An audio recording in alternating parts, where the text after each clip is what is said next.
안녕하세요. 김건우 목사입니다. 오늘은 2023년 1월 11일 수요일입니다. 지난주는 신년 새벽 기도회로 모였기에 오늘이 새해 첫 번째 수요 말씀 묵상입니다. 2023년 한 해 내내 하나님의 말씀으로 인도함을 받고 보호함을 받고 지혜를 얻고 능력을 덧입는 그 놀라운 은혜가 우리 모두에게 충만하기를 주님의 이름으로 축복합니다. 아멘. 2023년 새해 매일 성경의 묵상 본문은 민수기로 시작됩니다. 민수기는 모세오경의 네 번째 책이며 36장으로 구성되어 있습니다. 고대 히브리어 사본에는 베미드바르라는 제목이 붙어 있는데요. 광야에서라는 뜻입니다. 민수기는 이스라엘의 광야 40년의 역사 거의 전부를 담고 있기 때문입니다. 민수기, 영어로 Numbers, 즉 사람들의 수를 센 이야기라는 이름은 히브리어 성경의 헬라어 번역본인 70인역의 아리스모이라는 제목에서 온 것입니다. 민수기에는 두 번의 인구조사가 기록되어 있거든요. 1장에 기록된 첫 번째 인구조사는 출애굽 후 둘째 해 둘째 달 첫째 날에 시내 광야에서 출애굽 1세대를 대상으로 실시되었고요. 26장에 기록된 두 번째 인구조사는 40여 년 광야 여정을 끝내고 모압 평지에 도착한 출애굽 2세대, 곧 광야 여정 중에 태어난 새로운 세대들을 대상으로 실시되었는데 실시된 날짜는 기록되어 있지 않습니다. 그 두 번의 인구조사 사이에 중요한 사건이 있었는데요. 13장에 기록된 12명의 정탐꾼이 가나안 땅을 정탐한 이야기입니다. 하나님의 약속이라는 관점으로 가나안 땅을 바라보았던 여호수아와 갈렙의 믿음의 보고가 아닌 10명의 정탐꾼들의 믿음 없는 인간적인 보고를 받아들인 이스라엘의 불순종과 불신앙으로 말미암아 광야 여정은 시작되었고요. 40여 년 동안 이어진 그 여정 동안 출애굽 1세대는 광야에서 죽게 되죠. 때문에 여호수아와 갈렙만이 약속의 땅을 밟게 됩니다. 그러므로 민수기는 이스라엘의 불순종과 실패를 담고 있는 책입니다. 하나님의 은혜를 입어 400여 년 동안 계속되었던 애굽의 노예 생활에서 자유를 얻게 되었지만 이스라엘은 그 시작부터 끊임없이 불평했고 하나님을 신뢰하지 않았으며 불순종했습니다.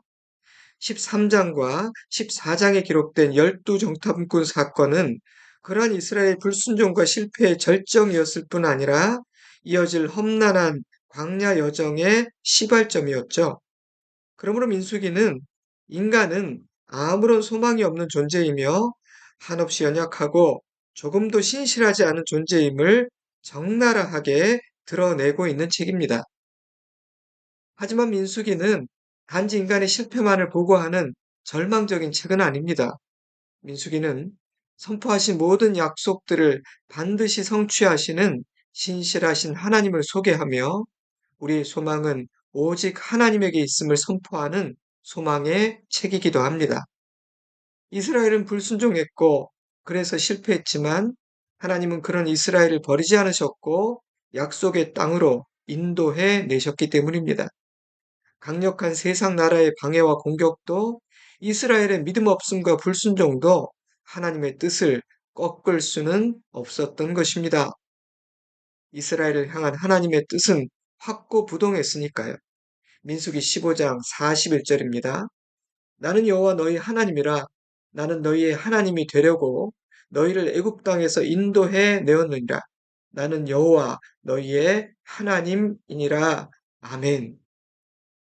또한 민수기는 믿음과 순종을 강조하는 책입니다. 40여 년 동안 광야를 유리방황해야 했던 이유, 약속의 땅을 허락받았음에도 불구하고 출애굽 1세대 모두가 광야에서 죽어 약속의 땅을 밟지 못했던 이유는 그들의 불신앙과 불순종 때문이었습니다. 반면 여호수아와 갈렙 두 사람은 약속의 땅을 밟을 수 있었는데요. 그 이유는 하나님의 약속에 대한 그들의 확고한 믿음과 순종 때문이었습니다. 하나님의 약속에 믿음과 순종으로 응답하지 않는 자는 설사 약속을 받았다 할지라도 누리지 못했던 것입니다. 히브리서는 그 사실을 이렇게 정리하고 있어요. 히브리서 3장 18절입니다. 하나님이 누구에게 맹세하사 그의 안식에 들어오지 못하리라 하셨느냐? 곧 순종하지 아니하던 자들에게가 아니냐? 이로보건대 그들이 믿지 아니함으로 능히 들어가지 못한 것이라. 그러므로 우리가 두려워할지니 그의 안식에 들어갈 약속이 남아 있을지라도 혹 이르지 못할 자가 있을까 함이라. 그들과 같이 우리도 복음 전함을 받은 자이나 들은 바 그 말씀이 그들에게 유익하지 못한 것은 듣는 자가 믿음과 결부시키지 아니함이라. 자, 이렇게 간단하게나마 민수기의 큰 그림을 그려보았는데요. 이러한 관점으로 민수기를 묵상하면 도움이 되실 겁니다. 하지만 민수기는 읽기가 쉽지 않은 부분이 꽤 많은 책입니다. 각 지파 사람들의 이름이 길게 나열되기도 하고 진을 편성하고 행진하는 순서에 대해서도 자세히 기록하고 있으며 여러 가지 법들이 기록되어 있기도 하거든요. 1장부터 6장까지가 그런 부분입니다. 12지파를 계수하고 지파별로 진을 편성하여 행진하는 순서를 정하고 공동체의 거룩과 성결을 유지하기 위한 법들이 주어지고 자기 몸을 구별하여 여호와께 드리는 나실인 규례가 주어집니다. 1장 1절부터 6장 21절까지 그런 내용들이 다루어지고 있기 때문에 새해를 시작하고 오늘에 이르기까지 민수기를 읽고 묵상하는 일이 그리 쉽지는 않으셨을 것 같습니다. 잘 듣고 그대로 실행해야 할 이스라엘 백성들에게는 귀를 쫑긋 세우고 들어야 할 현실적인 문제였지만 우리에게는 좀 지루할 수 있는 부분이니까요. 새해 첫 수요 말씀 묵상에서 묵상하고자 하는 본문은 그러한 말씀들 뒤에 이어지는 민수기 6장 22절에서 26절 말씀입니다. 민수기는 갑자기 화제를 전환하여 하나님께서 제사장들에게 이렇게 명령하셨다고 말하고 있습니다. 22절, 23절 말씀입니다. 여호와께서 모세에게 말씀하여 이르시되 아론과 그의 아들들에게 말하여 이르기를 너희는 이스라엘 자손을 위하여 이렇게 축복하여 이르되 가장 먼저 든 생각은 하나님은 이스라엘에게 복 주기를 원하시는구나 라는 생각이었습니다. 그래서 너희는 이스라엘을 축복하라 이 단락에서 두 번이나 명령하셨고요. 또 이어지는 구체적인 축복의 내용, 그 축복의 말씀에서 여호와가 원하노라 라는 표현이 세 번씩이나 반복되고 있는 것입니다. 어떤 주석은 이런 설명을 덧붙였어요. 이 말씀에는 자신이 아끼고 사랑하는 백성들의 삶에 복과 은혜와 평강을 주고자 하시는 하나님의 거룩한 의지가 담겨 있다. 저에게는 하나님의 거룩한 의지라는 문장이 너무나 인상적이었습니다. 만약 하나님께서 그렇게 마음 먹으셨다면 그 누가 그런 하나님의 의지를 꺾을 수 있겠습니까? 하나님께서 굳게 마음 먹은 일이 어찌 성취되지 않겠습니까? 민수기는 원망의 책, 불평의 책이라는 별명을 갖고 있어요. 가나안 땅을 향한 여정을 시작하는 그 순간부터 끝까지 이스라엘은 불평하고 원망했기 때문입니다. 그러니 이들은 하나님의 복을 받을 자격이 없는 문제 많고 수준 낮은 민족이었습니다. 하지만 그런 이스라엘이 복된 민족일 수 있었던 이유는 하나님께서 그들을 향해 선하고 거룩한 의지를 품으셨기 때문입니다. 예레미야 29장 말씀이 생각났습니다. 너희를 향한 나의 생각을 내가 아나니 평안이요 재앙이 아니니라. 너에게 미래와 희망을 주는 것이니라. 그러므로 너희가 내게 부르짖으며 내게 와서 기도하면 내가 너희들의 기도를 들을 것이요 너희가 온 마음으로 나를 구하면 나를 찾을 것이요 나를 만나리라. 아멘. 사랑하는 성도 여러분, 우리를 향한 하나님의 생각은 재앙이 아닌 평안이며 하나님은 우리에게 미래와 희망을 주고자 하십니다. 복 주기를 원하고 또 원하십니다. 하나님은 그런 마음으로 2023년 새해를 시작하는 우리들을 바라보고 계십니다. 그러니 하나님께서 행하실 새 일들을 기대하며 새해를 출발하시기 바랍니다. 우리는 약하고 한없이 부족하지만 나에게 복주기 원하시는 아버지께서 모든 선한 것을 이루실 것입니다. 아멘. 또한 저는 제사장은 축복하는 사람이구나라는 생각을 했습니다. 하나님은 이스라엘의 첫 제사장으로 세움받은 아론과 그의 아들들에게 너희는 이스라엘 자손들을 축복하라 말씀하셨기 때문입니다. 그것도 두 번씩이나요. 물론 제사장들은 이스라엘의 죄와 불순종을 책망하는 일도 해야 합니다. 그러나 제사장들의 첫 번째 임무, 그들의 우선순위는 복을 비는 것이지 심판이 아닙니다. 그러니 저주와 정죄와 심판을 즐기는 제사장은 참으로 이상한 사람이에요. 제사장이 힘써야 하는 첫 번째 일은 하나님의 백성들을 축복하고 주 안에서 잘 되기를 비는 것이기 때문입니다. 그것이 하나님의 백성들을 향한 주님의 마음이니까요. 그런데 베드로전서 2장 9절 말씀은 모든 그리스도인들이 왕 같은 제사장이라고 선언하고 있습니다. 그러므로 우리 그리스도인들은 축복하는 사람이어야 하는 것입니다. 축복하는 것, 그것이 예수 그리스도로 말미암아 갖게 된 우리의 새로운 정체성에 어울리는 일이라는 것입니다. 사랑하는 성도 여러분, 당신은 어디를 가든 누구를 만나든 주님의 이름으로 축복하는 일을 잘 감당하고 있습니까? 하나님은 너희가 내 이름으로 축복하면 내가 그들에게 복을 내릴 것이라고 약속하셨습니다. 예수님은 제자들에게 너희가 가는 곳마다 평안을 빌라. 그곳이 네가 빈 그 평안에 합당하면 그곳에 평안이 임할 것이요. 그렇지 않다면 평안을 비는 너에게로 돌아갈 것이라고 말씀하셨습니다. 그러므로 축복하고 평안을 비는 일은 그리스도인들의 특권이며 너무도 중요한 사명입니다. 사랑하는 성도 여러분, 2023년 한 해를 축복하는 자로 사시기를 주님의 이름으로 축복합니다. 아멘. 나의 축복을 통해 나의 자녀가 복을 받고 교회가 복을 받고 세상이 복을 받게 되기를 주님의 이름으로 축복합니다. 아멘. 자, 그렇다면 제사장들이 해야 하는 구체적인 축복의 내용은 무엇입니까? 24, 25, 26절 한 절 한 절 살펴보도록 하겠습니다. 여호와는 내게 복을 주시고 너를 지키시기를 원하며 하나님은 내가 너에게 복 주기를 원한다 말씀하십니다. 물론 영적인 복, 미래에 완성될 궁극적인 복을 의미하기도 하지만 여기서는 이 본문에서는 이 땅에서 살아가는 동안 필요한 모든 것을 내가 책임져 주겠다, 내가 부어주겠다라는 의미가 더 강합니다. 또한 하나님은 내가 너를 지키겠다 약속하십니다. 보호하신 은혜는 우리 모두에게 절대적으로 필요한 은혜입니다. 이 땅에 나그네 인생길은 좁고 험하며 우리는 매일매일 순간 영적인 전쟁에 노출되기 때문입니다. 주기도문이 시험에 들지 않게 하여 주시고 악에서 구하여 주시기를 기도하라고 가르치고 있는 이유, 성경이 우리에게 항상 깨어 있어야 한다고 경고하는 이유는 사단이 우는 사자와 같이 삼킬 자를 찾고 있기 때문입니다. 그러므로 만약 하나님께서 우리를 보호해 주시지 않으셔서 사단이 쏘아대는 불화살들이 우리의 가슴으로 곧바로 날아와 꽂히게 된다면 살아남을 자는 없을 것입니다. 그러므로 내가 너를 지켜주겠다는 하나님의 약속은 참으로 소중하고 감사한 은혜인 것입니다. 사랑하는 성도 여러분, 2023년 한 해 동안 주님께서 우리의 모든 필요를 채우시고 복 주실 것입니다. 모든 위험과 원수들의 간교한 계략으로부터 우리를 지켜내 주실 것입니다. 이 놀라운 복을 믿음 안에서 누리는 한 해가 되기를 주님의 이름으로 축복합니다. 아멘. 여호와는 그의 얼굴을 내게 비추사 은혜 베푸시기를 원하며 하나님은 나는 너에게 은혜 베풀기를 원한다 라고 말씀하십니다.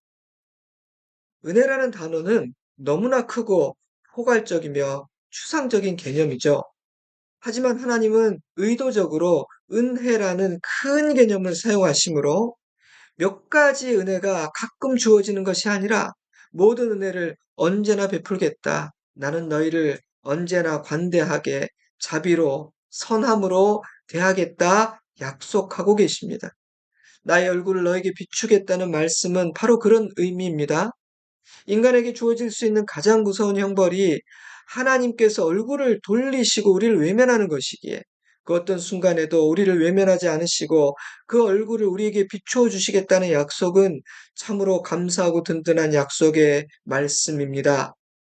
사랑하는 성도 여러분, 2023년 한 해 동안 하나님은 그 얼굴을 우리에게 비추사 항상 은혜를 베풀어 주고자 하십니다. 그것이 우리를 향한 아버지의 마음입니다. 그 은혜를 믿음으로 날마다 누리는 복된 한 해가 되기를 주님의 이름으로 축복합니다. 아멘. 여호와는 그 얼굴을 내게로 향하여 드사 평강 주시기를 원하노라. 세 번째 복음 평강입니다. 어떤 주석은 이렇게 말했어요. 평강은 하나님이 당신의 백성들에게 주고자 하시는 모든 축복의 요체요 완성이다. 하나님께서 제사장들에게 선포하라 하신 이 세 가지 축복은 점층법이라는 수사적 기호를 사용하고 있기에 마지막 절인 26절에 기록된 평강이라는 은혜는 하나님께서 주고자 하시는 모든 복들의 클라이막스요 완성이라는 것입니다. 성경은 평강은 하나님께서 사랑하는 자녀들에게 주고자 하시는 최고의 선물이요 최고의 은혜라고 말합니다. 구약 성경은 하나님은 이 땅의 평화를 허락하시는 평화의 왕이시라고 선언했습니다. 예수께서 이 땅에 오시는 그날 천사들은 아기 예수님이 이 땅에 평화를 주기 위해 오셨다고 노래했으며 부활하신 예수님의 일성도 평강이 있을지어다 라는 말씀이었습니다. 우리가 사랑하는 빌립보서 4장 6절 7절 말씀은 이렇게 말하고 있죠. 아무것도 염려하지 말고 다만 모든 일에 기도와 간구로 너희 구할 것을 감사함으로 하나님께 아뢰라. 그리하면 모든 지각에 뛰어난 하나님의 평강이 그리스도 예수 안에서 너희 마음과 생각을 지키시리라. 제가 참 좋아하는 말씀인데요. 그런데 너희 구할 것을 감사함으로 아뢰면 네가 구한 바로 그것을 주실 것이다 말씀하지 않으시고 그리하면 평강을 주실 것이다 라고 말씀하셨다는 사실을 주목하시기 바랍니다. 최고의 기도응답은 평강이라는 의미라고 저는 생각합니다. 여러분, 평강은 덤으로 주어지는 보너스가 아닙니다. 만약 평강이 그런 것이라면 주어지면 좋겠지만 주어지지 않아도 그만이겠죠. 하지만 평강은 가장 궁극적이고 본질적인 최고의 기도의 응답입니다. 평강은 하나님께서 사랑하는 자녀들에게 가장 주고 싶은 최고의 선물이라는 것입니다. 하나님 왜 그토록 간절하게 평강 주기를 원하시는 것일까요? 평강이 있는 곳에는 하나님의 나라가 임하여 모든 선하고 좋은 것들이 힘을 얻고 열매를 맺게 되지만 평강을 잃으면 사단의 나라가 임하여 모든 부정적이고 파괴적인 일들이 일어나기 때문입니다. 하나님의 나라는 샬롬의 나라입니다. 그러므로 예수께서 재림하시고 하나님의 나라가 완성될 때 샬롬도 완성될 것입니다. 그러므로 우리 그리스도인들은 평강을 소망해야 합니다. 평강을 잃어버린 삶을 당연하고 자연스럽게 여겨서는 안 됩니다. 그러나 너무 오랫동안 평강을 잃어버린 삶을 살다 보니 너무 쉽게 평강을 빼앗겨 버리다 보니 평강이 없는 삶을 자연스러운 일로 받아들여 버리게 된 것 같습니다. 나약하기 그지없는 나와 같은 사람이 이토록 험한 세상에 살면서 어떻게 평안할 수 있겠는가 생각하게 된 것이죠. 하지만 그것은 원수 마귀가 심어준 거짓된 생각이요 속임수입니다. 하나님의 자녀들은 그 어떤 상황에서도 평강을 누릴 수 있습니다. 하나님께서 평강을 주고자 하시는 거룩한 의지를 품고 계시기 때문입니다. 죽음을 이기고 부활하신 예수께서 평강이 있을지어다 선포하셨기 때문이며 감사로 아뢰는 모든 자녀들에게 평강을 주시겠다고 분명하게 약속하셨기 때문입니다. 그러니 여러분, 새해를 시작하는 이 의미 있는 때에 평강의 삶을 소원하고 평강을 기대하고 평강을 추구하는 새 마음 갖게 되시기를 주님의 이름으로 축복합니다. 사랑하는 성도 여러분, 2023년은 평강을 누리고 평강을 이루고 평강을 전하는 한 해가 되시기 바랍니다. 이제 말씀을 맺겠습니다. 오늘 말씀은 우리에게 두 가지 교훈을 주고 있습니다. 첫째로, 하나님은 우리에게 사랑하는 자녀들에게 복 주기를 원하신다는 사실입니다. 사랑하는 성도 여러분, 나를 향한 아버지의 마음이 그러하다는 사실을 기억하며 한 해를 시작하십시오. 저와 여러분은 하나님께서 복 주기 원하시는 사랑하는 자녀입니다.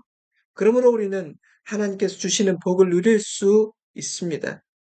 복 주시는 하나님을 바라보는 한 해가 되기를 바랍니다.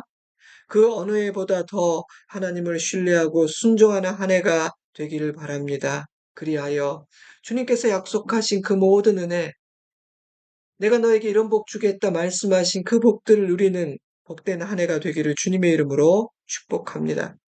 둘째로, 하나님은 우리가 축복하는 자 되기를, 축복하는 인생 살기를 원하신다는 사실입니다. 27절입니다. 이같이 내 이름으로 이스라엘 자손에게 축복할지니 내가 그들에게 복을 주리라. 너희가 나의 이름으로 누군가를 축복하면 내가 그들에게 복을 주겠다는 약속의 말씀입니다. 그러므로 축복하는 일은 모든 그리스도인들에게 허락된 놀라운 특권이요 사명입니다. 사랑하는 성도 여러분, 올 한 해는 우리 모두가 그 일을 더욱 잘할 수 있기를 바랍니다. 서로 축복하는 아름다운 한 해가 되기를 바랍니다. 내가 빈 축복이 임하는 것을 보는 기쁨이 충만한 한 해가 되기를 바랍니다. 새 첫 번째 수요 말씀 묵상을 축복의 말씀으로 시작하게 하심을 감사합니다. 주님께서 목사인 저에게 주신 특권으로 사랑하는 여러분들을 축복하고 축복합니다. 자, 이제 잠시 기도하는 시간을 갖도록 하겠습니다. 지난 한 주 동안 우리가 새벽 기도로 말씀 받고 기도했고, 또 오늘 이 첫 번째 수요 말씀 묵상에서 참 감사한 말씀을 받았는데요. 우리가 그 말씀들을 기억하며 올 한 해를 하나님께 올려드리고 소망 중에 기도하는 시간을 가졌으면 좋겠어요. 여러분, 저는 주일에 뵙겠습니다. 사랑합니다. 축복합니다. 평안하십시오. 샬롬.